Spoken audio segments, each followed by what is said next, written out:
আসসালামু আলাইকুম। কেমন আছেন সবাই? আশা করি অনেক ভালো আছেন। আলহামদুলিল্লাহ আমরাও অনেক ভালো আছি। তো আজকে আমি একটা রেসিপি করে দেখাবো, সেটা হলো মাছের ভর্তা। তো প্রথমে আমি মাছগুলা বেছে নিয়েছি ভালো করে, তারপরে এখানে শুকনো মরিচ আর পেঁয়াজ নিয়ে নিয়েছি। তো এবার প্যানে সরিষার তেল দিয়ে দিব। সরিষার তেলটা গরম হয়ে গেলে আমি শুকনো মরিচটা ভেজে নিব। তো এই তো গরম করতে দিয়ে দিয়েছি, ভালো করে একটু নাড়াচাড়া করে নিব। তারপরে এখন শুকনো মরিচটা দিয়ে দিব, ভালো করে নাড়াচাড়া করে একটু ভেজে নিব লাল লাল করে। একটু লাল হয়ে আসলে আমি এটাকে নামিয়ে নিব। তো এই তো আমার শুকনো মরিচটা ভাজা হয়ে গেছে, এখন এটাকে আমি নামিয়ে নিব। তো মাছটা আমি আগে থেকে সেদ্ধ করে রেখেছিলাম হলুদ লবণ দিয়ে, তারপরে বেছে নিয়েছি। তো এবার আমি শুকনো মরিচগুলো তুলে নিব,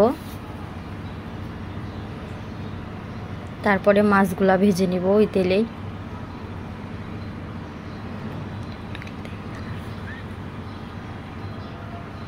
তো এই তো আমি মরিচগুলো তুলে নিলাম, এখন মাছগুলো দিয়ে দিব। মাছগুলো দিয়ে ভালো করে নাড়াচাড়া করে নিব, একটু একটু নাড়াচাড়া করে নিচ্ছি। তারপরে একটু লাল লাল হয়ে গেলে এটাকে আমি নামিয়ে নিব। তো এই তো আমার প্রায় ভাজা হয়ে গেছে মাছটাও, এখন এটাকে আমি নামিয়ে নিব। তো এখানে আমি শুকনো মরিচ ভেজে নিয়েছি, কাঁচা পেঁয়াজ নিয়েছি, লবণ ভালো করে এখন মথে নিব।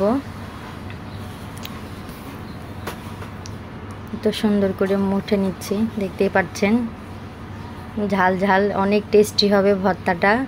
ভালো করে শুকনো মরিচটা মাখিয়ে এখন আমি পেঁয়াজটা মাখিয়ে নিব, তারপরে ভর্তাটা আমি বানাবো।